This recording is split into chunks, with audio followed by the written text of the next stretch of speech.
ಶ್ರೀ ಗುರುಭ್ಯೋ ನಮಃ. ಹರಿಷಿ ಶುಕ್ಲಾಂ ವರದರಂ ವಿಷ್ಣುಂ ಶಶಿವರ್ಣಂ ಚತುರ್ಭುಜಂ ಪ್ರಸನ್ನವದನಂ ಧ್ಯಾಯೇತ್ ಸರ್ವವಿಘ್ನೋಪಶಾಂತಯೇ. ಅಗಜಾನನ ಪದ್ಮಾರ್ಕಂ ಗಜಾನನ ಮಹರ್ನಿಶಂ ಏಕದಂತಮುಪಾಸ್ಮಹೇ ಏಕದಂತಮುಪಾಸ್ಮಹೇ. ಗುರು ಬ್ರಹ್ಮ ಗುರು ವಿಷ್ಣು ಗುರುದೇವೋ ಮಹೇಶ್ವರಃ ಗುರು ಸಾಕ್ಷಾತ್ ಪರಬ್ರಹ್ಮ ತಸ್ಮೈ ಶ್ರೀ ಶ್ರೀ ಗುರುವೇ ನಮಃ. ತಸ್ಮೈ ಶ್ರೀ ಶ್ರೀ ಗುರುವೇ ನಮಃ.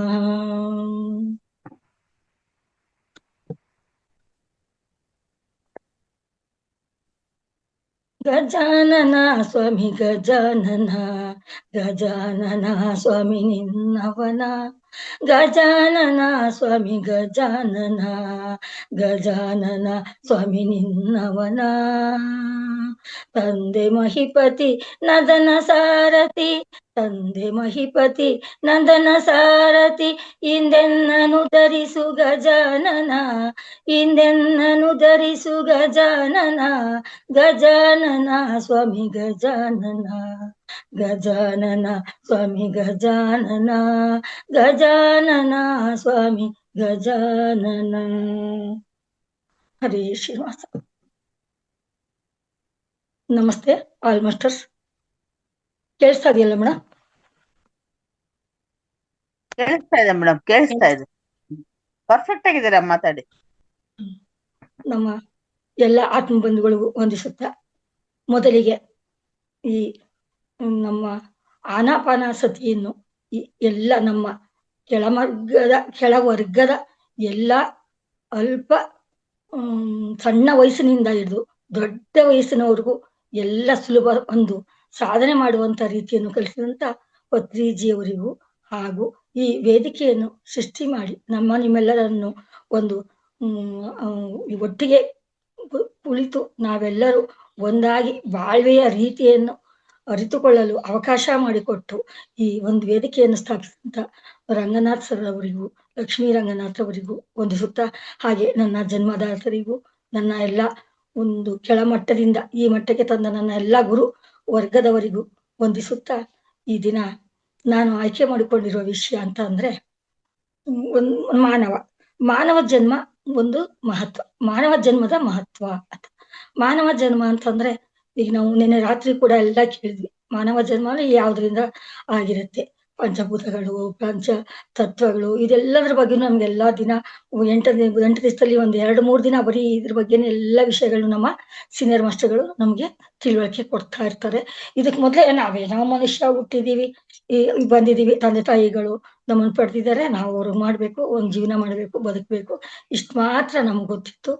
ಇವಾಗ ನಾವು ನಮ್ಮ ಶರೀರ ಯಾವ ರೀತಿ ಸೃಷ್ಟಿಯಾಗಿದೆ ಅನ್ನೋದು ಕೂಡ ರಾತ್ರಿ ಮೇಡಮ್ ಅವ್ರು ಕೂಡ ಒಂದು ಕ್ಲಾಸ್ ಮಾಡಿ ತುಂಬಾ ಚೆನ್ನಾಗಿ ತಿಳಿಸ್ಕೊಟ್ರು. ಅದ್ರ ಬಗ್ಗೆ ಮತ್ತೆ ಮಾತಾಡೋದೇನ್ ಬೇಕಾಗಿಲ್ಲ. ಏನಪ್ಪಾ ಅಂದ್ರೆ ನಾವು ಈ ಒಂದು ಜನ್ಮ ತಗೋಬೇಕು ಅಂತಂದ್ರೆ ಆತ್ಮ ಪಯಣದ ಬಗ್ಗೆನೂ ಎಲ್ಲರೂ ಕ್ಲಾಸ್ಗಳು ಕೇಳಿರ್ತೀವಿ, ಅದ್ರಲ್ಲೂ ಸುಮಾರು ಗೊತ್ತಿರುತ್ತೆ. ಈ ಆತ್ಮ ಯಾವ ರೀತಿ ಬಂದಿರುತ್ತೆ, ನಾವೇ ಪಡ್ಕೊಂಡ್ಬಂದಿದ್ದು ಈ ಜನ್ಮ. ದೇವರು ಸೃಷ್ಟಿ ಮಾಡಿ ನಮ್ಮನ್ನ ಯಾವ ರೀತಿ ಇಲ್ಲಿ ಭೂಮಿ ಮೇಲೆ ನಮ್ಮ ಒಂದು ಕರ್ತವ್ಯವನ್ನ ನಾವು ನಿಭಾಯಿಸೋದಕ್ಕೆ ನಾವ್ ಏನಕ್ಕೆ ಬಂದಿದೀವಿ ಅಂತ ಒಂದು ತಿಳುವಳಿಕೆ ತಗೊಳ್ಳೋಕೋಸ್ಕರ ನಾವು ಇಲ್ಲಿ ಭೂಮಿ ಮೇಲೆ ಬಂದಿದೀವಿ. ನಮ್ಮ ಕರ್ಮಗಳನ್ನ ಕಳ್ಕೊಂಡು ನಾವು ಸತ್ಕರ್ಮಗಳನ್ನ ಮಾಡಿ ನಾವು ಮುಂದಿನ ಪಯಣ ಬೆಳೆಸ್ಬೇಕಾಗುತ್ತೆ. ಅಂದ್ರೆ ನಾವು ಈಗ ಬಂದಿರೋದು ಮಾನವ ಜನ್ಮ, ನಾವು ಏನಕ್ಕೆ ಬಂದ್ವಿ, ಅದ್ರ ಮಹತ್ವ ಏನು ಅನ್ನೋದ್ರ ಬಗ್ಗೆ ಒಂದ್ ಸ್ವಲ್ಪ ನಾನು ಒಂದ್ ಯಾವ್ದೋ ಪುಸ್ತಕದಲ್ಲಿ ಓದ್ಬೇಕಾದ್ರೆ ಒಂದ್ ಸ್ವಲ್ಪ ನನಗೆ ಇಷ್ಟ ಆಯ್ತು, ಅದನ್ನ ನಿಮ್ಮ ಹತ್ರ ಹಂಚ್ಕೊಳ್ಳಕ್ಕೆ ಇಷ್ಟಪಡ್ತಾ ಇದ್ದೀನಿ. ನಾನು ಇವಾಗ ಯಾವ ರೀತಿ ಇತ್ತು ಅದೇ ರೀತಿ ಓದ್ಕೊಂಡು ಹೇಳ್ತೀನಿ, ಸ್ವಲ್ಪ ಕಡಿಮೆನೇ ಇದೆ. ನಮ್ಗೆ ಇವಾಗ ಕೊಟ್ಟಿರುವಂತ ಆಧ್ಯಾತ್ಮ, ಇವತ್ತು ಶುಕ್ರವಾರ ಆದ್ರಿಂದ ಆಧ್ಯಾತ್ಮದ ಬಗ್ಗೆನೇ ಒಂದ್ ಸ್ವಲ್ಪ ಮಾತಾಡೋದಕ್ಕೆ ಇಷ್ಟಪಟ್ಟು ಇದನ್ನ ಆರಿಸ್ಕೊಂಡಿದ್ದೀನಿ. ಇದ್ರೇನಪ್ಪಾ ಅಂದ್ರೆ ಮಾನವ ಜನ್ಮ ದೊಡ್ಡದು, ಮಾನವ ಜನ್ಮ ದೊಡ್ಡದು, ಅದನ್ನ ನಾವು ಉಪಯೋಗಿಸ್ಕೋಬೇಕಾದ್ರೆ ಯಾವ ರೀತಿ ಉಪಯೋಗಿಸ್ಕೋಬೇಕು ಮೊದ್ಲೇ ಹೇಳಿದ್ದಾರೆ ನಮ್ಮ ದಾಸರುಗಳು, ಮತ್ತೆ ನಮ್ಮ ಗುರು ಹಿರಿಯರುಗಳೆಲ್ಲ ಹೇಳ್ತಾರೆ, ಮಾನವ ಜನ್ಮ ದೊಡ್ಡದು, ಇದನ್ನು ವ್ಯರ್ಥ ಮಾಡಿಕೊಳ್ಳಬೇಡಿ ಮೂರ್ಖರ ಅಂತ ಹೇಳಿರ್ತಾರೆ. ಮಾನವ ಜನ್ಮ ಬಲು ದೊಡ್ಡದು, ಇದ ಹಾನಿ ಮಾಡಿಕೊಳ್ಳಬೇಡಿ ಜನರ ಜನ್ಮಗಳಿರ ಅಂತ ಎಷ್ಟೋ ಅದಕ್ಕೆ ಬದಲಾವಣೆಗಳು ಮಾಡಿ ಸುಮಾರು ದಾಸರ ಪದಗಳೆಲ್ಲ ಬರುತ್ತೆ. ಜೊತೆಗೆ ಇದೇ ತರ ನರನಾದ ಮೇಲೆ ಹರಿನಾಮ ಜಿವ್ವೆಯೊಳಗಿರಬೇಕು, ಹರಿನಾಮ ಜಿವ್ವೆಯೊಳಗಿರಬೇಕು, ನರನಾದ ಮೇಲೆ ಹರಿನಾಮ ಜಿವ್ವೆಯೊಳಿರಬೇಕು. ಅಂದ್ರೆ ನಾವು ನರಮನುಷ್ಯರಾಗಿ ಬಂದ್ಮೇಲೆ ನಾವು ಈ ಪ್ರಪಂಚದಲ್ಲಿ ಜ್ಞಾನ ಪಡ್ಕೊಂಡು ಹರಿನ ನಾವು ನೆನೆಸ್ಕೊಂಡು ಹರಿ ಹರ ಇವರೆಲ್ಲಾನು ನೆನೆಸ್ಕೊಂಡು ನಾವು ನಮ್ಮ ಕೈಲಾದಷ್ಟು ಒಳ್ಳೆ ಕೆಲಸಗಳನ್ನ ಮಾಡಿ ಈ ಪ್ರಪಂಚದಿಂದ ನಾವು ಮುಕ್ತಿ ಪಡಿಬೇಕು ಅಂತ ಇಷ್ಟಪಡ್ತಾ ಇದ್ದೀನಿ. ಇದಕ್ಕೆ ಏನಪ್ಪಾ ಅಂತಂದ್ರೆ ಮೊದಲು ಹರಿ ಮುನಿದರೆ ಹರ ಕಾಯುವ, ಹರ ಮುನಿದರೆ ಗುರು ಕಾಯುವ. ಗುರುನೇ ಮುನಿದರೆ ಏನ್ ಮಾಡ್ಬೇಕು? ಗುರುಗಿಂತ ಹರರಿಗಿಂತ ಗುರುನೇ ಮುಖ್ಯ. ಅದಕ್ಕೆ ನಾನು ಮೊದಲೇ ಒಂದ್ ಲೈನ್ ಹೇಳಿದೆ, ಗುರುದ ಬ್ರಹ್ಮ, ಗುರು ವಿಷ್ಣು, ಗುರುದೇವೋ ಮಹೇಶ್ವರ. ಗುರು ಅನ್ನೋರು ಈ ಮೂರು ಇದೆಲ್ಲದಕ್ಕಿಂತ ದೊಡ್ಡವರು ಗುರು. ಗುರು ಅಂತ ಅಂದ್ರೆ ಕತ್ತಲಿಂದ ಬೆಳಕಿನ ದಾರಿಗೆ ಕರೆದೊಯ್ಯುವ ಒಂದು ಶಕ್ತಿ. ಆ ಒಂದು ಶಕ್ತಿನ ನಾವೆಲ್ಲರೂ ಉಪಯೋಗಿಸ್ಕೋಬೇಕು. ಗುರುಗಳು ಅಂತಂದ್ರೆ ಏನು ಅಂತ ಈ ನಿನ್ನೆ ಮೊನ್ನೆ ನಾವು ಗುರು ಪೂರ್ಣಿಮಾ ಅಥವಾ ವ್ಯಾಸ ಪೂರ್ಣಿಮಾ ಎಲ್ಲರೂ ಸುಮಾರು ಮಾತುಗಳನ್ನಾಡಿದ್ದಾರೆ. ಇದ್ರ ಬಗ್ಗೆ ನಮ್ಗೆಲ್ಲರಿಗೂ ಕಿವಿಗೆ ಒಂದ್ 4 ಪಾಯಿಂಟ್ ಹಾಕೊಂಡ್ರು ನಾವ್ ಯಾವ ರೀತಿ ಬದುಕಬೇಕು ಅನ್ನೋದನ್ನ ಅರ್ಥ ಮಾಡಿಸಿದ್ದಾರೆ ನಮ್ಗೆಲ್ಲರಿಗೂ. ಇದಕ್ಕೆ ನಾವು ಅವರೆಲ್ಲರಿಗೂ ಧನ್ಯವಾದ ಹೇಳ್ತಾ, ಈ ಮಾನವ ಜನ್ಮ 84 ಲಕ್ಷ ಜೀವರಾಶಿಗಳಿಗಾಗಿ ಜನ್ಮ ಎತ್ತಿ ಈ ಜನ್ಮ ತಳೆದು ಬಂದಿರುತ್ತೆ. ಇದು ಎಲ್ರಿಗೂ ಗೊತ್ತು. ಅವನ ಆಗ್ದೇನೆ ಈ ಜನ್ಮ ಬಂದ್ಬಿಟ್ಟಿದೀವಿ ಅಂತ ನಾವು ಭಯಗ್ರಸ್ತ ಆಗ್ಬಾರ್ದು. ನಾವು ಯಾವ ರೀತಿ ಇದನ್ನ ಉಪಯೋಗಿಸ್ಕೋಬೇಕು ಅಂತ, ಈ ಜನ್ಮ ನಾವು ಬಂದೈತೆ ಇದನ್ನ ಸದುಪಯೋಗ ಪಡ್ಕೋಬೇಕು ಅಂತ ನಾವು ತಿಳ್ಕೊಂಡು ನಾವು ಅವನಿಗೆ ಒಂದು ಧನ್ಯವಾದ ಹೇಳಿ ನಮ್ಮ ಕಾರ್ಯನ ಶುರು ಮಾಡ್ಬೇಕು. ಏನೋ ಗೊತ್ತಿಲ್ಲದ ಮನುಷ್ಯರು ಬದುಕದು ಹೆಂಡತಿ ಮಕ್ಕಳು ಅಂತ ಸಾಯೋದು ಅಷ್ಟೇ. ಇಂದಿನದೇನು ಅಂತಾನೂ ಗೊತ್ತಿರಲ್ಲ, ಮುಂದೆ ಏನ್ ಮಾಡ್ಬೇಕು ಅಂತ ಕೂಡ ಗೊತ್ತಿರಲ್ಲ. ನಾವು ಬಂದಿರ್ತೀವಿ, ಹಿಂದಲ್ದು ಗೊತ್ತಿರಲ್ಲ. ಅಂದ್ರೆ ಬರುವಾಗ ಅಲ್ಲಿಂದ ಇಲ್ಲಿ ಅಷ್ಟೇನೆ, ಬಂದ್ಮೇಲೆ ಆ ಹಿಂದಿಲ್ ದಾರಿ ಮರ್ತೋಗುತ್ತೆ ನಮ್ಗೆ.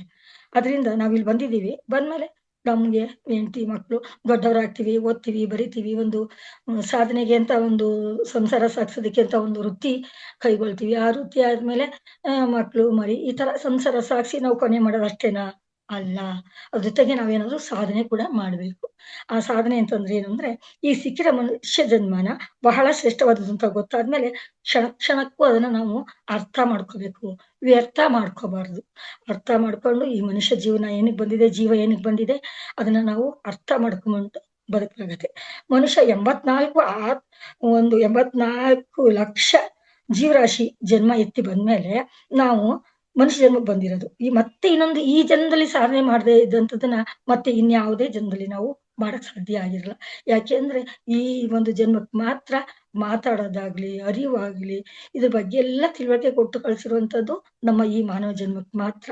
ಅದೇ ಪ್ರಾಣಿಗಳಿಗೆ ಒಂದ್ ಮಾಡಿದ್ರೆ ಒಂದು ಗೊತ್ತಾಗಲ್ಲ, ಯಾವುದೇ ಒಂದು ಕರ್ಮ ಮಾಡ್ತಾ ಇದ್ರು ನಾನು ಏನಕ್ಕೆ ಮಾಡ್ತಾ ಇದೀನಿ ಅಂತ ಅವಕ್ಕೆ ಗೊತ್ತಾಗಿರಲ್ಲ. ಆತರ ಒಂದು ಅದಕ್ಕೆ ಹೇಳೋದು, ಏನೇನು ಕಥೆನಾ ನೀನು, ನಾಯಿನಾ ನೀನು ಅಂತ ಏನೆಲ್ಲ ಅಂತೀವಿ.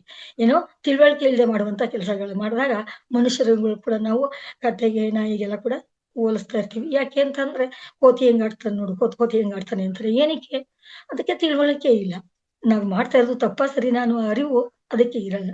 ಅದರಿಂದ ನಮ್ಗೆ ಈ ಪರಮಾತ್ಮ ಏನ್ ಮಾಡಿದಾನೆ ಅಂತಂದ್ರೆ, ನಮ್ಮ ಆತ್ಮದ ತುಣುಕುಗಳು ನಾವು ಎಲ್ಲ ಕೂಡ ಪರಮಾತ್ಮ. ಈಗೆಲ್ಲ ನಾವು ಕ್ಲಾಸಿಗೆ ಬಂದ್ಮೇಲೆ ತಿಳ್ಕೊಂಡಿದ್ವಿ, ನಾವೇ ಆತ್ಮದ ಒಂದು ತುಣುಕು. ನಾವು ಒಂದು ಸಣ್ಣ ಸಣ್ಣ ತುಣುಕುಗಳನ್ನ ಎಲ್ಲರ ಆತ್ಮದಲ್ಲಿ ಇಟ್ಟು, ಎಲ್ಲ ಶರೀರದಲ್ಲಿ ಇಟ್ಟು ಪರಮಾತ್ಮ ಕಳಿಸಿರ್ತಾನೆ. ನಾವು ಪರಮಾತ್ಮರೇ ಆಗಿರ್ತೀವಿ. ಇದ್ರ ಬಗ್ಗೆ ಜಾಗೃತಿಯಾಗಿ ಆತ್ಮ ಅಂದ್ರೆ ಏನು, ಆ ಆತ್ಮನ ನಾವ್ ಯಾವ ರೀತಿ ಬೆಳೆಸ್ಕೋಬೇಕು, ಆ ಆತ್ಮಕ್ಕೆ ನಾವ್ ಯಾವ ರೀತಿ ಬೆಲೆ ಕೊಟ್ಕೋಬೇಕು ಅಂತ ತಿಳ್ಕೊಂಡು ಜೀವನ ಮಾಡ್ಕೊಂಡು ಹೋಗೋದೇನೆ ಒಂದು ನಾವು ಜೀವಾತ್ಮ. ಈ ಜೀವಾತ್ಮದ ಬಳಕೆನ ನಾವ್ ಯಾವ ರೀತಿ ಮಾಡ್ಕೋಬೇಕು ಅಂತಂದ್ರೆ, ಇಷ್ಟೊಂದು ಅರಿವು ಜ್ಞಾನ ಇರೋ ಜನ್ಮ ಯಾವುದೂ ಇಲ್ಲ.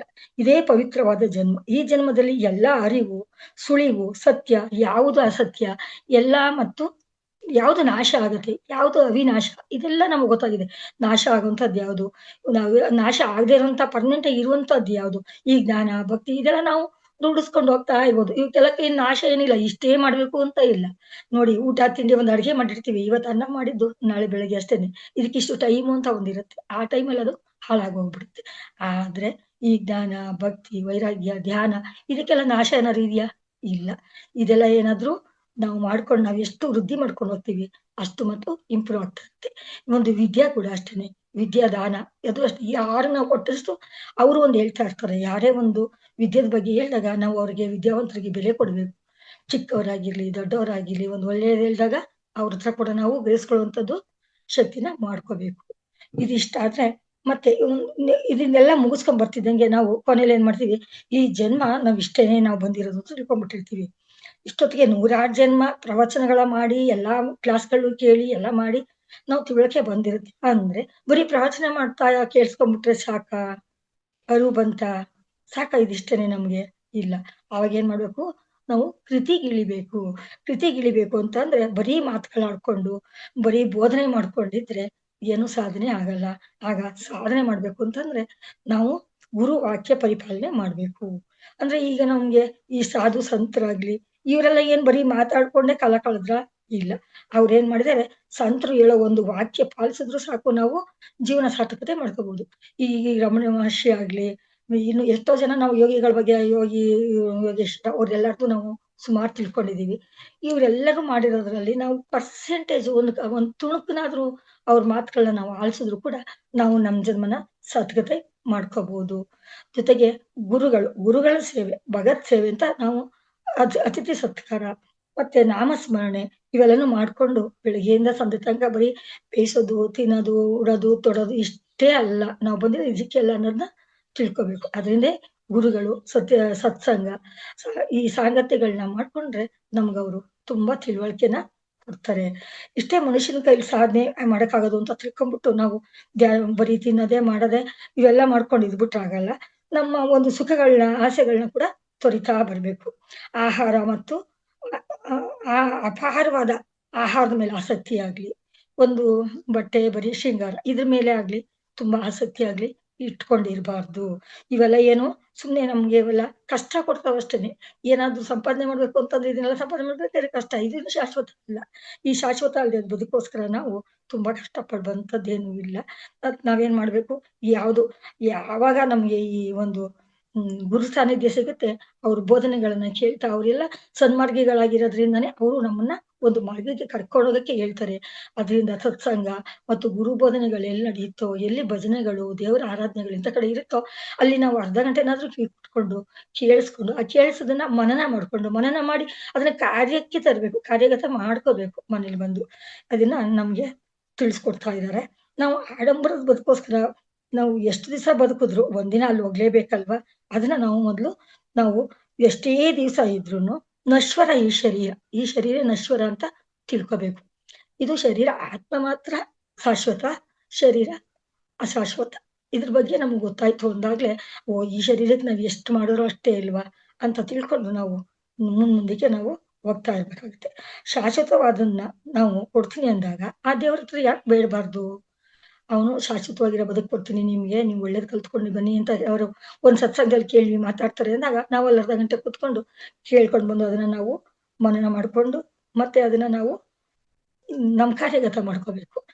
ನಾವೇನ್ ಮಾಡ್ತಾ ಇದೀವಿ ಅಂದ್ರೆ ಈ ಆಧುನಿಕ ಪ್ರಪಂಚದಲ್ಲಿ ಯಾರಾದ್ರೂ ಒಂದ್ ಹೇಳಿದ್ರೆ ಒಂದ್ ಅರ್ಧ ಗಂಟೆ ಅಲ್ಲಿ ನಿಂತ್ಕೊಂಡಿರೋದು, ಕೇಳಿಸ್ಕೊಳ್ಳೋದು, ಆ ಕಿವಿಲಿ ಕೇಳ್ಕೊಂಡು ಈ ಕಿವಿಲಿ ಏನೋ ಟೈಮ್ ಪಾಸ್ ತರ ಮತ್ತೆ ಅದನ್ನ ಬಂದು ಬಿಟ್ಟು ಆ ತರ ಮಾಡ್ಬಾರ್ದು. ನಾವೇನ್ ಮಾಡಿದೀವಿ, ಆಧ್ಯಾತ್ಮನ ಒಂದ್ 10 ನಿಮಿಷ, 1/4 ಗಂಟೆ, 20 ನಿಮಿಷ ಈ ತರ ನಿಮಿಷಗಳಿಗೆ ಇಟ್ಕೊಂಡ್ಬಿಟ್ಟಿದೀವಿ. ಏನು ಸೈಡಲ್ಲಿ ಈಗ ಒಂದು ಊಟಕ್ಕೆ ಕೂತ್ಕೋತೀವಿ ಅಂದ್ರೆ ಸೈಡಲ್ಲಿ ಉಪ್ಪಿನಕಾಯಿ, ಇದು ಪಲ್ಯಗಳು ಎಲ್ಲ ಇರುತ್ತಲ್ಲ, ಆ ತರ ಇಟ್ಕೊಂಡ್ಬಿಟ್ಟಿದೀವಿ. ಆ ತರ ಇಡ್ಬಾರ್ದು.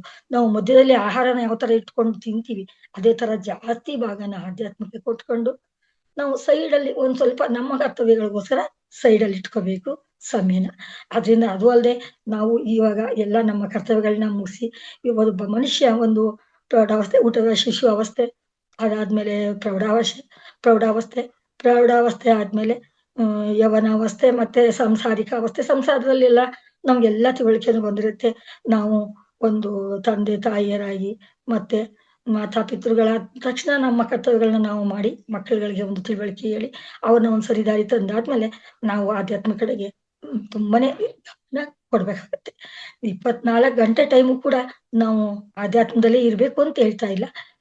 ಅದು ನಮ್ಮ ಪತ್ರಿಜಿಯವ್ರು ಕೂಡ ಹೇಳ್ತಾರೆ, ಸಂಸಾರದಲ್ಲೇ ಇದ್ದುಕೊಂಡು ಕೂಡ ನಾವು ನಾವು ಸಾಧನೆಗಳನ್ನ ಮಾಡ್ಬೋದು. ಈ ರೀತಿ ಮಾಡ್ಕೊಳ್ಬೇಕಾದ್ರೆ ನಾವು ಏನ್ ಮಾಡ್ಬೇಕು ಅಂತಂದ್ರೆ ಎಡೆ ಬಿಡ್ದಂಗೆ ನಾವು ಯಾವುದೇ ಒಂದು ವಿಷಯ ತಗೊಂಡು ಆಧ್ಯಾತ್ಮಿಕ ನಾವು ಪಕ್ಕದಲ್ಲಿ ಇಟ್ಕೊಂಡ್ಬಿಟ್ಟು ಈಗ ಒಂದ್ ಕಡೆ ಹೋಗಿ ಭಜನೆ ಮಾಡ್ತಿರ್ತಾರೆ ಅಂತ ಇಟ್ಕೊಳ್ಳಿ. ಅದನ್ನ ನಮ್ಮ ಮನ್ಸಲ್ಲಿರಲ್ಲ ಪೂರ್ತಿ. ಮನೆ ಕಡೆ ಎಳಿತಾ ಇರುತ್ತೆ. ನಾವ್ ಇಲ್ಲೇನೋ ಮಾಡಿ ಬಂದಿದೀವಿ. ಅದನ್ನ ಅರ್ಧಂಬರ್ಧ ಮಾಡಿ ಬಂದಿದೀನಿ. ಅಲ್ಲೂ ಪೂರ್ತಿ ಮಾಡ್ಬೇಕು. ಬರೀ ಇದೇ ಒಂದು ಮನ್ಸೆಲ್ಲ ನಮ್ದು ಮನೆ ಕಡೆ ಇರುತ್ತೆ. ದೇಹ ಮಾತ್ರ ಅಲ್ಲಿರುತ್ತೆ. ಈ ರೀತಿ ಮನ್ಸು ಒಂದ್ ಕಡೆ, ದೇಹ ಒಂದ್ ಕಡೆ ಇಟ್ಕೊಂಡು ಮಾಡಿದಾಗ ಅದು ಯಾವುದು ಸಾಧನೆ ಅನ್ಸಲ್ಲ.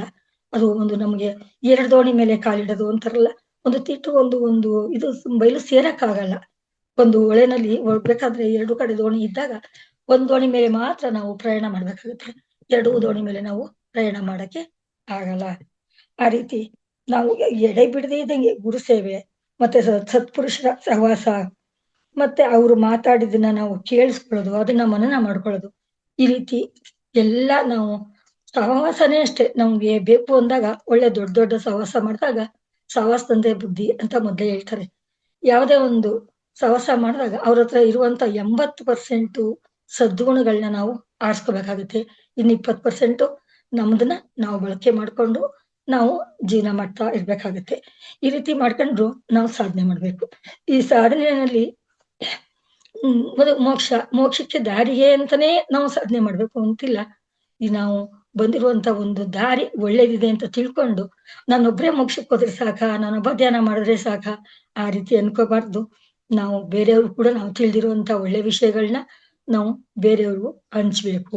ಸಾಧನೆ ಮಾಡೋದಂದ್ರೆ ಸುಮ್ನೆ ಒಂದ್ ಕಡೆ ಕೂತ್ಕೊಂಡು ಒಂದೇ ವಿಚಾರ ಸಾಕು. ಯಾವ್ದಾದ್ರು ಒಂದು ವಿಚಾರ ತಕೊಂಡು ಆ ವಿಚಾರದ ಬಗ್ಗೆನೇ ಮಾತಾಡ್ತಾ ಇದ್ಬಿಟ್ರೆ, ಯಾರೋ ಒಬ್ರು ಪ್ರವಚನ ಮಾಡ್ತಾರೆ ಅಂತ ಇಟ್ಕೊಳ್ಳಿ. ಆ ಪ್ರವಚನ ಮಾಡೋದನ್ನೇ ಕೇಳ್ಕೊಂಡು ಅವ್ರ ಪ್ರವಚನದಲ್ಲೇ ಮುಂದುವರೆದಾಗಿದ್ರೆ ಬರೀ ಅದ್ನೇ ಮಾಡ್ಬೋದಾಗಿತ್ತು. ಆದ್ರೆ ಅವರು ಬರೀ ಪ್ರವಚನನೇ ಮಾಡ್ಕೊಂಡು ಮುಂದುವರಿಯಕ್ಕಾಗಲ್ಲ. ಜೀವನದಲ್ಲಿ ನಾವು ಎಲ್ಲಾ ರೀತಿನಲ್ಲೂ ಮುಂದುವರಿಬೇಕು. ಹೆಚ್ಚಿಗೆ ಕೇಳಕ್ಕೂ ಅಂದ್ರೆ ತುಂಬಾ ಬರೀ ಪ್ರವಚನನೇ ಕೇಳ್ತೀನಿ ಅಂತ ಹೋದಾಗ ಮನೆಯವ್ರಿಗೂ ಒಂಥರ ಆಗತ್ತೆ. ಓ ದಿನಾ ಇದೇ ಮಾಡಿದ್ಲು, ಪ್ರವಚನ ಅಂತೆ ಅಲ್ಲಂತೆ ಇಲ್ಲಂತೆ ದಿನ ಹೋಗ್ತಿರ್ತಾರೆ ಅಂತ ಸಂಸಾರದಲ್ಲಿ ಕೂಡ ಬೆರಕ್ ಬರುತ್ತೆ. ನಾವು ಆವಾಗ ಅದಕ್ಕೂ ಸ್ವಲ್ಪ ಸಮಯನ ಕೊಟ್ಟು ಮನೇಲಿ ನಮ್ಮ ಒಂದು ಜವಾಬ್ದಾರಿಗಳಿಗೂ ಸಮಯ ಕೊಡ್ಬೇಕು. ಇದು ಮಾನವ ಜನ್ಮ ಅಂತ ಅಂದಾಗ ಮನುಷ್ಯನಿಗೆ ಜವಾಬ್ದಾರಿಗಳು ತುಂಬಾ ಇರುತ್ತೆ. ಮನುಷ್ಯನಿಗೆ ಜವಾಬ್ದಾರಿಗಳು, ಆ ಜವಾಬ್ದಾರಿಗಳನ್ನ ನಿರ್ವಹಿಸುವಂತ ಶಕ್ತಿ ಕೂಡ ದೇವ್ರು ಕೊಟ್ಟಿರ್ತಾನೆ. ಅದನ್ನ ನಿಧಾನವಾಗಿ ನಾವು ಮನನ ಮಾಡ್ಕೊಂಡು ನಮ್ಮ ಜೀವನನ ನಾವು ಸಾಗಿಸ್ಕೊಂಡು ಹೋಗ್ಬೇಕಾಗತ್ತೆ. ನಾವೇನಪ್ಪಾ ಅಂತಂದ್ರೆ ಈಗ ನೋಡಿ ಒಂದು ಗುರು ಸೇವೆ ನೆನ್ನೆ ದಿವಸ ನಾವು ಎಲ್ಲಾರುವೆ ಗುರು ವ್ಯಾಸ ಪೂರ್ಣಿಮೆ ಅಂತ ಮಾಡಿದ್ವಿ. ಗುರುಗಳಿಗೆ ಒಂದು ಭಕ್ತಿ ಪೂರ್ವಕವಾಗಿ ನಾವು ನಮನ ಸಲ್ಲಿಸೋದಕ್ಕೆ ಈ ತರ ಒಂದ್ ಕಡೆ ಬೇಕಾದಷ್ಟು ಕಡೆ ಎಲ್ಲಾ ಗುರುಗಳಿಗೂ ಅಂದ್ರೆ ನಮ್ಗೆ ಗುರು ಅಂತ ಅಂದಾಕ್ಷಣಕ್ಕೆ ಒಂದು ಪಾಠ ಹೇಳ್ಕೊಡೋದಾಗ್ಲಿ, ಒಂದು ಈ ತರ ಅಧಿವೇಶನ ಮಾಡಿ ಆ ಅಧಿವೇಶನದಲ್ಲಿ ಹಿತವಚನಗಳು ಹೇಳೋರು ಮಾತ್ರ ಗುರು ಅಲ್ಲ. ಈಗ ಎಲ್ರೂ ಹೇಳಿದಾರೆ ನೆನ್ನೆ ಮೊನ್ನೆ. ಏನೋ ಬರೀ ಮೊದಲಿಗೆ ನಾವು ಪ್ರಪಂಚಕ್ಕೆ ಬರ್ಬೇಕು ಅಂತಂದ್ರೆ ತಾಯಿನ್ ಮಾತ್ರ ನೋಡ್ತೀವಿ. ತಾಯಿಗಿಂತ ಮೊದ್ಲೇ ಒಬ್ಬ ಗುರು ಇರ್ತಾನಲ್ವಾ? ಆ ಗುರು ಯಾರು? ಪರಬ್ರಹ್ಮ. ಪರಬ್ರಹ್ಮ ನಮ್ಗೆಲ್ಲಾ ರೀತಿ ಬುದ್ಧಿನ ಹೇಳಿ ಕಳ್ಸಿರ್ತಾನೆ. ಬುದ್ಧಿ ಹೇಳೋದು ಅಂದ್ರೆ ಕತ್ತಲೆಯಿಂದ ಬೆಳಕಿಗೆ ನಾವು ಕತ್ಲೆ. ತಾಯಿ ಹೊಟ್ಟೆ ಒಳಗಡೆ ನಾವು 9 ತಿಂಗಳು ಆ ಕತ್ಲೆ ಜೀವನದಲ್ಲಿ ಕೂತಿರ್ತೀವಿ. ಆ ಕೂತಿರ್ಬೇಕಾದ್ರೆ ಅವಾಗೆಲ್ಲ ಏನಾದ್ರು ಒಂದು ಬುದ್ಧಿ ಹೇಳಿರ್ತಾನಲ್ವಾ? ಆಗ್ಲೂ ಅಷ್ಟೇ ನಾವು ಒಳಗಡೆ ಇದ್ರೇನು ಉಸಿರಾಡ್ತಾ ಇರಲ್ವಾ? ಅಲ್ಲೂ ಉಸಿರಿರುತ್ತೆ. ಆ ಉಸಿರು ಮತ್ತೆ ತಿನ್ನಕ್ಕೆ ಆಹಾರ ಅವಾಗ ನಾವು ಕೈಯಿಂದ ಬಾಯಿಂದ ಈ ತರದ ಡೈರೆಕ್ಟ್ ಆಗಿ ತಗೋತಾ ಇರ್ತೀವಿ. ಅವಾಗ ಇಂಡೈರೆಕ್ಟ್ ಆಗಿ ತಾಯಿ ತಗೊಳ್ಳುವಂತ ಒಂದು ಬಿಸಿ, ಹುಳಿ, ಉಪ್ಪು, ಖಾರಗಳನ್ನೆಲ್ಲ ಸೇವನೆ ಮಾಡ್ತಾ ಅಲ್ಲೂ ಕೂಡ ನಮ್ಗೆ ಗುರು ಒಂದು ದಾರಿ ತೋರಿಸಿರ್ತಾರೆ. ಅದೇ ಪರಮಾತ್ಮ. ಅವ್ನು ನಮ್ಗೆಲ್ಲರಿಗಿಂತ ಮೊದಲಾದ ಗುರು ಪರಮಾತ್ಮ, ಪರಬ್ರಹ್ಮ. ಪರಬ್ರಹ್ಮನ ಅಂಶಗಳೇ ನಾವಾಗಿಲ್ಲಿ ಬಂದಿರೋದ್ರಿಂದ ನಾವೇನ್ ಮಾಡ್ಬೇಕು? ಪರಬ್ರಹ್ಮನನ್ನ ದಿನಾ ಒಂದ್ಸರಿ ಸ್ಮರಿಸ್ಕೊಂತ ನಾವು ಸಾಧನೆ ಮಾಡ್ಕೊತಾ ಹೋಗ್ಬೇಕಾಗುತ್ತೆ. ಹಾಗೆ ಸಾಧನೆ ಮಾಡ್ಬೇಕಾದಾಗ ಮನಸ್ಸಿಗೆ ಬರುವಂತ ಒಂದು ಸಂಶಯಗಳನ್ನ ಅಥವಾ ಒಂದು ಸಣ್ಣ ಸಣ್ಣ ಕ್ವಶನ್‌ಗಳನ್ನ ಈ ನಮ್ಮ ಗುರು ಹಿರಿಯರು ಇರ್ತಾರಲ್ಲ ಅವ್ರ ಹತ್ರ ನಾವು ತಿಳ್ಕೊಂಡು ನಾವು ಮುಂದುವರಿಬೇಕಾಗತ್ತೆ. ನಮ್ಗೇನೋ ಒಂದು ಸಂಶಯ ಬಂತು ಅಂತ ಇಟ್ಕೊಳ್ಳಿ. ಅದ್ ಹೆಂಗೆ? ಅದೇನ್ ಮಾಡೋದು? ಈ ತರ ನಾವು ಬರೀ ಅದ್ರ ಬಗ್ಗೆನೇ ಯೋಚನೆ ಮಾಡ್ಕೊಂಡು ಕೂತ್ಕೋಬಾರ್ದು. ಎಲ್ಲಾ ಒಂದು ಪ್ರಶ್ನೆಗಳಿಗೂ ಉತ್ತರ ಇದ್ದೇ ಇರುತ್ತೆ. ಜೊತೆಗೆ ಯಾವುದೇ ಒಂದು ಕಷ್ಟಕ್ಕೂ ಪರಿಹಾರ ಇರುತ್ತೆ. ಆ ಕಷ್ಟ ಬರೋದು ನಮ್ಗೆ ಒಂದು ತಿಳುವಳಿಕೆ ಕೊಡೋಕ್ಕೋಸ್ಕರ ಅಂತ ತಿಳ್ಕೊಂಡು ನಾವು ಮುಂದುವರಿಬೇಕಾಗುತ್ತೆ. ಜೊತೆಗೆ ನಾವೇನಪ್ಪಾ ಅಂತಂದ್ರೆ ನಾವು ದೇವ್ರ ಹತ್ರ ಏನ್ ಬೇಡ್ತೀವಿ? ನನಗೆ ಆಧ್ಯಾತ್ಮಿಕವಾಗಿ ಶಕ್ತಿ ಕೊಡು ಅಂತ ಬಾಯಲ್ಲಿ ಅಂತಿರ್ತೀವಿ. ಮಾಡೋದೆಲ್ಲ ಬೇರೆ ಬೇರೆ ಕೆಲ್ಸಗಳು. ಅಂದ್ರೆ ನಮ್ಗೆ ಎಷ್ಟು ಬೇಕು ಅದಕ್ಕಿಂತಲೂ ಅವನು ಕೊಡೋ ಶಕ್ತಿಯಾಗಿರ್ತಾನೆ. ನಾವೇನ್ ಮಾಡೋದು? ಇವತ್ತು ನನ್ ಮಗಳಿಗೆ ಮದ್ವೆ ಆಗಿಲ್ಲ, ನನ್ ಮಗನಿಗೆ ಮದ್ವೆ ಆಗಿಲ್ಲ, ನಮ್ಗೆ ಕೆಲ್ಸ ಸಿಕ್ಕಿಲ್ಲ, ನಾನ್ ಮನೆ ಕಟ್ಬೇಕು, ನಾನು ಇದನ್ನೇ ನಾವು ಕೇಳ್ತೀವಿ ಹೊರ್ತು ನಾನು ಇಷ್ಟು ಜಮೀನ್ ತಗೋಬೇಕು, ನಾನು ಐಶ್ವರ್ಯಗಳ ಬಗ್ಗೆ ನಾವು ಕೇಳ್ತೀವಿ ಹೊರ್ತು ಜ್ಞಾನ, ಭಕ್ತಿ ಮಾತ್ರ ನಾವು ಅವನ ಕಡೆ ಇಷ್ಟು ಕೂಡ ಹರಿಸಲ್ಲ. ಬರೀ ಬೇಡಿಕೆಗಳನ್ನ ಮಾತ್ರ ಅವನ ಮುಂದೆ ಇಡ್ತಾ ಇರ್ತೀವಿ. ಆ ಬೇಡಿಕೆಗಳನ್ನ ಮುಂದೆ ಇಟ್ಕೊಂಡು ಅವನು ಅಷ್ಟು ಹೇಳ್ತೀವಲ್ವಾ, ಅವ್ನು ಇಷ್ಟು ಕೊಡೋದಕ್ಕೆ ರೆಡಿ ಇರ್ತಾನೆ. ನಾವು ಕೇಳೋದೇನು, ನಮ್ಮ ಜ್ಞಾನಕ್ಕೆ ಎಷ್ಟೋ ನಾವು ಅಲ್ಪ ಜ್ಞಾನಿಗಳು ನಾವು. ಏನ್ ಮಾಡ್ತೀವಿ, ಒಂದ್ ಸ್ವಲ್ಪ ಕೇಳ್ತೀವಿ. ಓ ನೀನ್ ಇಷ್ಟೇ ಕೇಳ್ದಾ ತಗೋ ಅಂತ ಅವನು ಅಷ್ಟೇ ಕೊಟ್ಬಿಡ್ತಾನೆ ಅವಾಗ. ನಾನು ಇಷ್ಟು ಕೊಡಕ್ ರೆಡಿ ಇದ್ದೆ, ನೀನು ಇಷ್ಟೇ ಕೇಳ್ತಾ ಇದೀಯಲ್ಲ ಅಂತ ಅಷ್ಟೊಂದು ಕೊಡ್ತಾನೆ. ಅವಾಗ ಏನ್ ಮಾಡ್ಬೇಕು ನಾವು, ದೇವ್ರು ನಮ್ಮ ಎದುರುಗಡೆ ಬಂತು ಅಂತ ಇಟ್ಕೊಳ್ಳಿ. ನಾವು ಪ್ರಾರ್ಥನೆ ಮಾಡಿದ್ವಿ, ಧ್ಯಾನ ಮಾಡಿದ್ವಿ, ಆ ಟೈಮಲ್ಲಿ ನಾವ್ ಇನ್ನೇನ್ ಕೇಳ್ಬೇಕು, ದೇವ್ರೇ ನೀನೆಲ್ಲಾನು ಕೊಟ್ಟಿದೀಯ ನನಗೆ, ನನಗೆ ತೃಪ್ತಿ ಆಗೋಷ್ಟು ನೀನ್ ಎಲ್ಲಾನು ಕೊಟ್ಟಿದೀಯ, ನಿನ್ ಜೊತೆ ನೀನು ಕೊಡ್ತಾನೂ ಇದೀಯ, ನೀನ್ ಕೊಟ್ಟದ್ನ ನನಗೆ ಬಾಳಿಸ್ಕೊಳ್ಳುವಂತದ್ದನ್ನ ನನಗೆ ಶಕ್ತಿ ಕೊಡು ಅಂತ ಕೇಳ್ಕೋಬೇಕು. ಅದರಿಂದ ಈಗ ಒಂದ್ ಕಷ್ಟ ಕೊಟ್ರು ಅಷ್ಟೇ. ಈ ನಾವು ರಾಮಂದು ಒಂದು ಹಾಡು ಹೇಳ್ತೀವಿ ನೋಡು, ನಿನ್ನಷ್ಟು ಕಷ್ಟವನ್ನು ಇದು ನಾನು ನಿನ್ನಷ್ಟು ಇದಾಗಿಲ್ಲ, ನಾನು ಶಕ್ತಿವಂತನಾಗಿಲ್ಲ ಅಂತ ಹಾಡಲ್ಲಿ ಎಷ್ಟು ಅರ್ಥ ಕೂಡ ಇದೆ. ಆ ತರ ನಾವು ಏನ್ ಮಾಡ್ಬೇಕು, ಶಕ್ತಿ ಕೊಡು ಅಂತ ಕೇಳ್ಕೋಬೇಕು ದೇವ್ರ ಹತ್ರ. ಕಷ್ಟಗಳು ಕೊಡು, ಕೊಡ್ಬೇಡ ಅಂತ ಹೇಳಲ್ಲ, ಕೊಡು. ಅದು ಕೂಡ ತೀರ್ಸೋದಕ್ಕೆ, ನಮಗೆ ಆ ಕಷ್ಟಗಳನ್ನ ಕಳ್ಕೊಳ್ಳೋದಿಕ್ಕೆ ಶಕ್ತಿ ಕೂಡ ಕೊಡು ಅಂತ ಆ ದೇವ್ರನ್ನ ನಾವು ಪ್ರಾರ್ಥನೆ ಮಾಡ್ಕೋಬೇಕು. ಅದೇ ರೀತಿ ಈಗ ಮುಂದೆ ಬರ್ತಾ ಇರಲ್ಲ, ನಮ್ಗೇನಪ್ಪಾ ಅಂದ್ರೆ ಮುಂದೆ ಒಂದು ಹಬ್ಬ ಬರ್ಲಿ, ಹುಣ್ಮೆ ಬರ್ಲಿ, ಓ ಅದನ್ನ ಹಾಗ್ ಮಾಡ್ಬೇಕು, ಹೀಗ್ ಮಾಡ್ಬೇಕು. ಇದು ನಾವು ಒಂಥರ ಆಡಂಬರಕ್ಕೆ ನಾವು ತುಂಬಾ ಮನಸ್ಸನ್ನ ಕೊಡ್ತಾ ಇದೀವಿ ಹೊರ್ತು, ಆಧ್ಯಾತ್ಮ ಅಂತ ಒಂದ್ ಸ್ವಲ್ಪ ಪಕ್ಕದಲ್ಲಿ ಇಟ್ಕೊಂಡಿದೀವಿ. ಅದ್ರ ಒಳಗಡೆ ಗುಟ್ಟು ಏನು, ನಾವ್ ಇದನ್ನ ಏನಕ್ ಮಾಡ್ಬೇಕು, ನಾವೇನ್ ಮಾಡ್ತಾ ಇದೀವಿ ಅಂತ ಒಂದು ಅರಿವು ತಕೊಂಡು ಅರಿವಿನಿಂದ ಮಾಡ್ಬೇಕು. ಅರಿವಿನಿಂದ ಮಾಡಿದಾಗ ನಮ್ಗೆ ಯಾವುದೇ ಕೆಲಸ ಕೂಡ ಸುಲಭ ಆಗತ್ತೆ. ಜೊತೆಗೆ ಅದ್ರ ಬಗ್ಗೆ ನಮ್ಗೆ ತಿಳುವಳಿಕೆ ಕೂಡ ಬರುತ್ತೆ. ಅದೇ ರೀತಿ ನಾವು ಮಾಡ್ಬೇಕಾ ಅಥವಾ ಬೇಡವಾ ಹಂಗಂತ ಅಂದ್ಬಿಟ್ಟು ನಾವು ಧ್ಯಾನ ಮಾಡು, ಮತ್ತೆ ಈ ಹಬ್ಬ ಆಚರಣೆಗಳು ಇವೆಲ್ಲ ಮಾಡ್ಬೇಡ ಅಂತ ಕೂಡ ಹೇಳಿಲ್ಲ. ಯಾಕೆಂದ್ರೆ ಅದು ಒಂದ್ ಭಾಗ ಅಂತ ಇಟ್ಕೊಂಡು ನಾವು ಹಬ್ಬ ಕೂಡ ಮಾಡ್ಬೇಕಾಗುತ್ತೆ. ನೋಡಿ ಈಗ ಶ್ರಾವಣ ಬಂತು. ಇವಾಗ ನೆನೆ ದಿವಸದಿಂದ ನಾವು ಆಧ್ಯಾತ್ಮದಲ್ಲಿ ಹೊರಗಾದ್ರೆ ವಿಷ್ಣು ಇವಾಗ 4 ತಿಂಗಳು ಚತುರ್ಮಾಸ ಅಂತ. ಈ ಚತುರ್ಮಾಸದಲ್ಲಿ ವಿಷ್ಣು ಏನ್ ಮಾಡ್ತಾನೆ, ಮಲ್ಕೊಳ್ಳೋದು, ಅವಾಗ ರೆಸ್ಟ್. ಈಗ ಯಾರೇ ಸ್ವಲ್ಪ ದಿವಸ ತುಂಬಾ ಕೆಲಸ ಮಾಡಿದವ್ರಿಗೆ ಅವ್ರಿಗೆ ರೆಸ್ಟ್ ಬೇಕು ಅನ್ಸುತ್ತಲ್ವಾ, ಅವಾಗ ಬೇರೆಯವ್ರಿಗೆ ನಾವು ಚಾನ್ಸ್ ಕೊಡ್ತೀವಿ. ಈ ಯಾವುದೇ ಒಂದು ಆಫೀಸ್‌ಗಳಾಗ್ಲಿ ಒಂದು ಚಾಳಿ ಬೇರೆ ಬೇರೆ ಒಂದು ಟೈಮ್‌ನ ಫಿಕ್ಸ್ ಮಾಡಿ, ನೀನು ಬೆಳಗಿನ ಶಿಫ್ಟು, ನೀನು ಮಧ್ಯಾಹ್ನ ಶಿಫ್ಟು, ನೈಟ್ ಶಿಫ್ಟ್ ಈ ತರ. ಅದೇ ತರ ದೇವತೆಗಳು ಅವ್ರ ಕೆಲಸಗಳನ್ನ ಹಂಚ್ಕೊಂಡಿರ್ತಾರೆ. ಇವಾಗ ಚಾತುರ್ಮಾಸ್ಯ ಅಂತ. ಚಾತುರ್ಮಾಸ್ಯ ಅಂತಂದ್ರೆ ವಿಷ್ಣು ಸ್ವಲ್ಪ ರೆಸ್ಟ್ ತಗೊಳ್ಳೋದು. ಅವ್ನು ಯಾವಾಗ್ಲೂ ನಮ್ಮ ಈಗ ಒಬ್ಬ ತಂದೆ ಯಾವಾಗ್ಲೂ ಕೆಲಸ ಮಾಡ್ತಾ ಇರ್ತಾನಲ್ವಾ, ದುಡ್ಡು ಹಾಕೋದು, ತರೋದು ಅವ್ರಿಗೂ ಸ್ವಲ್ಪ ನಾವು ರೆಸ್ಟ್ ಕೊಟ್ಟು ಅವಾಗ ಒಬ್ಬ ದೊಡ್ಡ ಮಗನಿಗೆ ಒಂದು ಜವಾಬ್ದಾರಿ ಕೊಡ್ತಾರೆ. ಆ ರೀತಿ ನಾವು ಸಂಸಾರ ಅಂತ ತಿಳ್ಕೋಬೇಕು ಅಧ್ಯಾತ್ಮದಲ್ಲೂ. ಅವಾಗ ಏನಾಗುತ್ತೆ, ವಿಷ್ಣು ರೆಸ್ಟ್ ಮಾಡಿದಾಗ, ಇವಾಗ ನಾವು ಏನ್ ಮಾಡಿದ್ವಿ, ಇವಾಗ ಶ್ರಾವಣ ಇದಾಗ್ತಿದ್ದಂಗೆ ಶ್ರಾವಣ ಬರುತ್ತೆ. ಶ್ರಾವಣದಲ್ಲಿ ಏನ್ ಮಾಡ್ತೀವಿ, ಲಕ್ಷ್ಮೀ ಪೂಜೆ ತುಂಬಾ ಮಾಡ್ತೀವಿ. ಅಂದ್ರೆ ಪೂಜೆಗಳಿಗೂ ನಾವು ಆದ್ಯತೆಗಳು ಕೊಡ್ಬೇಕು. ಹಾಗಂತ ಅಂದ್ಬಿಟ್ಟು ಏನಪ್ಪಾ ಅಕ್ಕಪಕ್ಕ ಏನ್ ಅನ್ಕೋತಾರೆ, ಇವ್ನು ಇಷ್ಟೆಲ್ಲ ಏನ್ ಮಾಡ್ತಿದ್ಲು, ಈಗೇನೋ ವೈರಾಗ್ಯ ಬಂದ್ಬಿಟ್ಟಿದೆಯಪ್ಪ, ಇವಾಗ ಅವಳು ಏನು ಮಾಡಲ್ಲ ಅನ್ಸ್ಕೊಳ್ಳೋದು ಬೇಡ. ಅವಾಗ ಏನ್ ಮಾಡ್ಬೇಕು, ಸಾಧ್ಯವಾದಷ್ಟು ನಮ್ಮ ತಿಳುವಳಿಕೆ ಇದ್ದಷ್ಟು ಮಾತ್ರ ಮಾಡ್ಕೊಂಡು, ಆಡಂಬರ ಇಲ್ಲದೆ ಅದನ್ನು ಕೂಡ ಹಬ್ಬ ಆಚರಣೆಗಳು ಕೂಡ ನಾವು ಮಾಡ್ತಾ ಹೋಗ್ಬೇಕು. ಅದ್ರ ಮಧ್ಯದಲ್ಲಿ ನಮ್ಮ ಕರ್ತವ್ಯಗಳನ್ನ ನಾವು ಮಾಡಿ, ದಿನದಲ್ಲಿ ಇಷ್ಟು ಟೈಮು ಅಂತ ಇಟ್ಕೊಂಡು ಧ್ಯಾನ ಮಾಡ್ಬೇಕಾಗಿ ಬರುತ್ತೆ. ಆ ಧ್ಯಾನ ಮಾಡ್ಬೇಕಾದಾಗ್ಲೂ ನಾವು ಮಾಡುವಂತ ಹಬ್ಬದ ಬಗ್ಗೆ ಧ್ಯಾನ ತಗೋಬೇಕು. ನಾವು ಏನ್ ಮಾಡ್ತಾ ಇದೀವಿ ಅನ್ನೋ ತಿಳುವಳಿಕೆಯಿಂದ ನಾವು ಆಚರಣೆಗಳನ್ನು ಕೂಡ ಮಾಡ್ಬೇಕಾಗತ್ತೆ. ಅವೆಲ್ಲ ಬಿಡ್ಬೇಕು ಅಂತ ಕೂಡ ಇಲ್ಲ. ಅದ್ರಿಂದ ನಾವೇನ್ ಹೇಳ್ಬೇಕು, ಇವಾಗ ಹಬ್ಬ ಆಚರಣೆಗಳು ಅಂತ ಅಂದ್ರೆ ಈಗ ನಾವು ವಿಷ್ಣು ಆದ್ಮೇಲೆ ಮತ್ತೆ ಲಕ್ಷ್ಮಿಗೆ ಇನ್ಚಾರ್ಜ್. ಲಕ್ಷ್ಮಿ ನಾವು ಇವಾಗ ವಿಷ್ಣು ಆರಾಧನೆ ಮಾಡಿ ಅವ್ರಿಗೆ ಎಷ್ಟು ಕೊಟ್ಟಾಯ್ತು ಅಂತ ಇಟ್ಕೊಂಡ, ನೆಕ್ಸ್ಟ್ ಇವಾಗ ಈಗೆಲ್ಲ ತುಂಬಾ ಲಕ್ಷ್ಮಿ ಆರಾಧನೆ, ಈ ಪಾರ್ವತಿದು ಶ್ರಾವಣ ಬಂತು ಅಂದ್ರೆ ಇದ್ ಮಾಡ್ತಾ ಇರ್ತೀವಿ. ಇದಾಗ್ತಿದ್ದಂಗೆ ಏನ್ ಬರುತ್ತೆ ಹಬ್ಬಗಳು, ಮತ್ತೆ ಶ್ರಾವಣ ಶನಿವಾರ ಅಂತೆಲ್ಲ ತುಂಬಾ ಜನ ಶನಿವಾರಗಳು ಮಾಡೋದು. ಆವಾಗ ಅವ್ರವ್ರದೇ ಆ ಮನೆತನದ ಪದ್ಧತಿಯಂತೆ ಆಚರಣೆಗಳನ್ನ ಅವರು ಮಾಡ್ಕೊಂಡು ಹೋಗ್ತಾ ಇರ್ತಾರೆ. ಶಿವಾರಾಧನೆ. ಆಮೇಲೆ ಈ ಗಣಪತಿದು ಹಬ್ಬ ಬರುತ್ತೆ. ಗಣಪತಿ ಆದ್ಮೇಲೆ ಮತ್ತೆ ಹೀಗೆ ಹೋಗ್ತಾ ಹೋಗ್ತಾ ನಮ್ಮ ಆಚರಣೆಗಳು ಒಂದಾದ್ಮೇಲೆ ಒಂದು ಬರ್ತಾನೆ ಇರುತ್ತೆ. ಇದು ಹಬ್ಬಗಳ ಸಾಲು ಅಂತ ಮನಸ್ಸಿಗೆ ಮೈಗೆ ಎಲ್ಲ ತುಂಬಾ ಶಕ್ತಿ ಎಲ್ಲ ವ್ಯಯ ಮಾಡ್ಕೊಂಡು, ಇರೋಂಥ ದುಡ್ಡುಗಳನ್ನ ಇಲ್ದೇ ಇರೋದೆಲ್ಲನು ತಗೊಂಬೋದು, ಜೊತೆಗೆ ಸಾಲ ಕೂಡ ಮಾಡ್ಕೊಂಡು ನಮ್ ಕೈಲಿ ಆಗೋದಕ್ಕಿಂತ ಹೆಚ್ಚಿಗೆ ಮಾಡಕ್ ಹೋಗಿ ನಾವು ನಮ್ಮ ಶರೀರಕ್ಕಾಗ್ಲಿ ಮನಸ್ಸಿಗೆ ಮೈಗೆಲ್ಲ ನಾವು ತುಂಬಾ ಕಷ್ಟ ಕೊಟ್ಕೋಬಾರ್ದು. ನಾವೇನ್ ಮಾಡೋದು, ಕೊಟ್ಟಿದ್ರಲ್ಲೇ ಭಗವಂತನ ಕಾಣ್ತಾ ನಾವು ಈ ಶಿವನ್ನ ಇದ್ರಲ್ಲೇ ಕಾಣ್ಬೇಕು, ವಿಷ್ಣುನ ಇದ್ರಲ್ಲೇ ಕಾಣ್ಬೇಕು. ವಿಷ್ಣು ಶಿವ ಎಲ್ಲ ಒಂದೇ ಅಂತ ತಿಳ್ಕೋಬೇಕು. ಜೊತೆಗೆ ಜಾತಿ ಭೇದಗಳು ಕೂಡ ನಾವು ಮಾಡೋದು ಜಾಸ್ತಿ ಆಗಿದೆ. ಇದನ್ನೆಲ್ಲ ನಾವು ಕಡಿಮೆ ಮಾಡ್ಕೊಂಡು, ಶಿವನ್ ಮಾಡೋರು ನಾನೇ ಹೆಚ್ಚು ಅಂತಾರೆ, ವಿಷ್ಣು ಮಾಡೋರು ಅದು ನಾನೇ ಹೆಚ್ಚು ಅಂತಾರೆ. ವಿಷ್ಣು ಶಿವ ಎರಡು ಒಂದೇ ಅಂತಾನೂ ಕೂಡ ನೆನ್ನೆ ಕೂಡ ಕ್ಲಾಸಲ್ಲೂ ನಾವು ತಿಳ್ಕೊಂಡ್ವಿ. ಅದೇ ರೀತಿ ವಿಷ್ಣು ಏನ್ ಮಾಡ್ತಿರ್ತಾನೆ, ಅವನು ಮಲ್ಕೊಂಡು ಶಿವನ ಆರಾಧನೆ ಮಾಡ್ತಾ ಇರ್ತಾನೆ.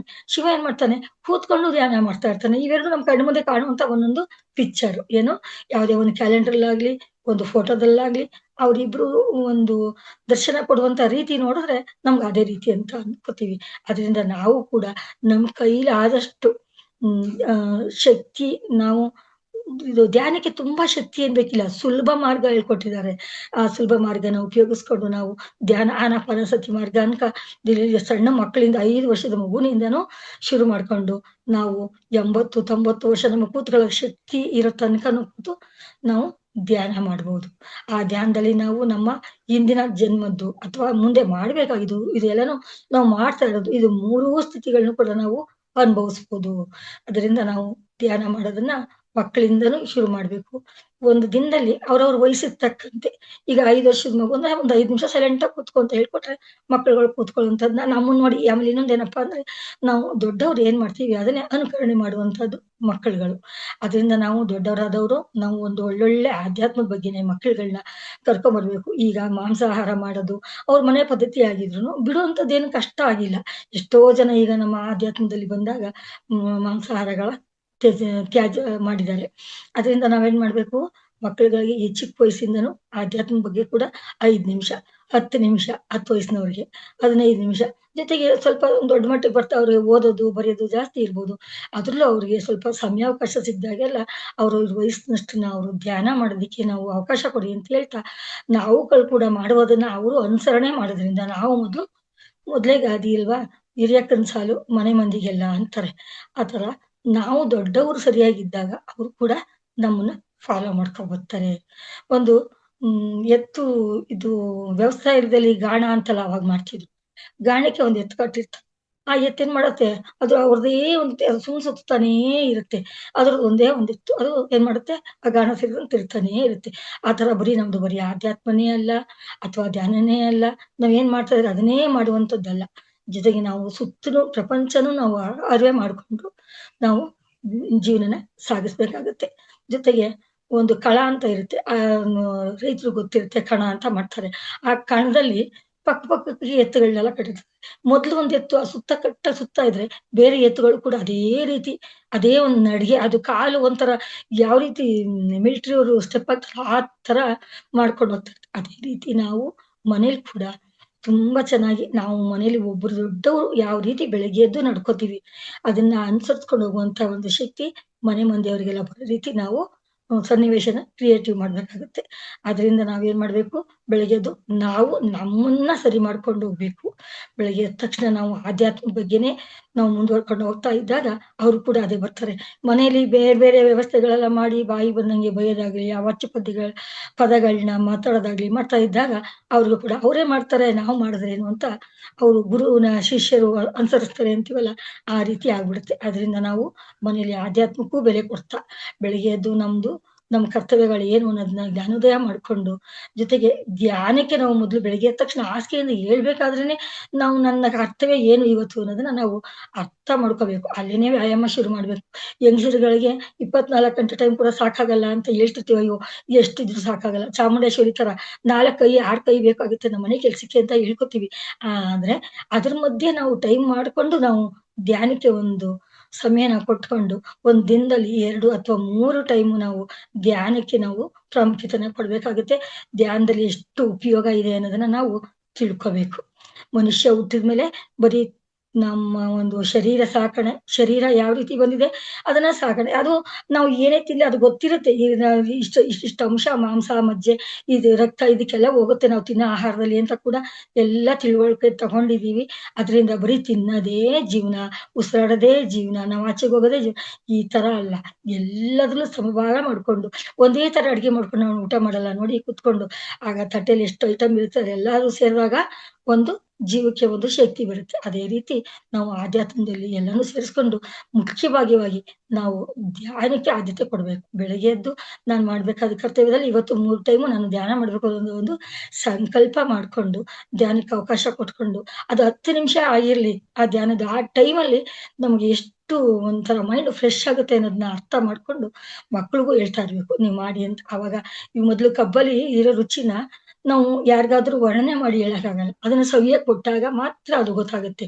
ಸವಿದವ್ರು ಮಾತ್ರ ಗೊತ್ತಾಗುತ್ತೆ. ಆದ್ರಿಂದ ನಾವು ಸವಿತಾ ಬೇರೆಯವ್ರಿಗೆ ಸವಿಯೋದಿಕ್ಕೆ ಹೇಳ್ತಾ, ಆ ಸವಿದು ಅವರು ಅದರ ರುಚಿ ಹೇಳ್ತಾರಲ್ಲ, ಅದನ್ನ ನಾವು ಆನಂದಿಸ್ತಾ ಕಾಲ ಕಳಿಬೇಕು. ಅದರಿಂದ ನಾವು ಆಧ್ಯಾತ್ಮದಲ್ಲೂ ಕೂಡ ಇರ್ಬೇಕು. ಮನುಷ್ಯ ಹುಟ್ಟಿದ ಮೇಲೆ ನಮ್ದು ಒಂದು ದೊಡ್ಡ ಒಂದು ಸಾಧನೆ ಅಂತಂದ್ರೆ ಮಾನವ ಜನ್ಮ ಸಿಕ್ಕಿರೋದೇ ಇವಾಗ 84 ಲಕ್ಷ ಜೀವರಾಶಿಗಳಿಂದ ಬಂದಿರೋದು ಒಂದು ದೊಡ್ಡ ಜೀವನ ಇದು. ಈ ಒಂದು ಜೀವನನ ನಾವು ಒಂದು ಸುಕೃತವಾಗಿ ನಾವು ಬಳಸ್ಕೊಂಡು ಹೋಗ್ತಾ ನಾವು ಮುಂದುವರಿಬೇಕಾಗುತ್ತೆ. ಆದ್ರಿಂದ ಈ ಧ್ಯಾನ ಮಾರ್ಗವನ್ನ ಹೇಳ್ಕೊಟ್ಟಂತಹ ಪತ್ರಿಜಿ ಅವರಿಗೆ ನಾವು ಕೋಟಿ ಕೋಟಿ ನಮನವನ್ನ ತಿಳಿಸುತ್ತಾ ಈ ದಿನದ ನನ್ನ ಸಮಯ ಆಯ್ತಲ್ವಾ ಮೇಡಮ್? ಹಾ ಹೌದ್ ಮೇಡಮ್, ಆಯ್ತು. ಅದರಿಂದ ಈ ದಿನ ನಮ್ಮೆಲ್ಲರಿಗೂ ಈ ಧ್ಯಾನದ ಬಗ್ಗೆ ಅರಿವು ಮೂಡಿಸ್ಕೊಟ್ರು. ಇದುವರೆಗೂ ನಾವು ಬರೀ ಭಕ್ತಿ, ಪೂಜೆ, ಸೇವೆ ಇದನ್ನ ಮಾಡ್ತಾ ಇದ್ವಿ. ಈಗ ಇದನ್ನ ಕಲ್ತ್ಕೊಂಡ್ಮೇಲೆ ಅನ್ಕೋ ಧ್ಯಾನ ಇದೊಂಥರ ಏನೋ ಮರ್ತವಲ್ಲ, ಇವತ್ತು ಹಾಗೆ ಇಲ್ಲ ಅನ್ನೋದೊಂದು ಜ್ಞಾನ ನಮಗ್ ಬರ್ತಾ ಇರುತ್ತೆ. ಅದೇ ರೀತಿ ಬೇರೆಯವ್ರಿಗೂ ಬರೋಂಥದ್ನ ನಾವು ಮಾಡೋದಲ್ದೆ ಬೇರೆಯವ್ರಿಗೂ ಹೇಳ್ಕೊಡ್ತಾ ಈ ಸತ್ಸಂಗಗಳಿಗೆ ನಾವೆಲ್ಲರನ್ನು ಕೂಡಿಸ್ಕೊಂತ ನಾವು ಇದರಲ್ಲಿ ಮುಂದುವರಿಯೋಣ ಅಂತ ಹೇಳ್ತಾ ನನಗೆ ಈ ಅವಕಾಶ ಮಾಡಿಕೊಟ್ಟಿದ್ದಕ್ಕೆ ಧನ್ಯವಾದ ಮೇಡಮ್.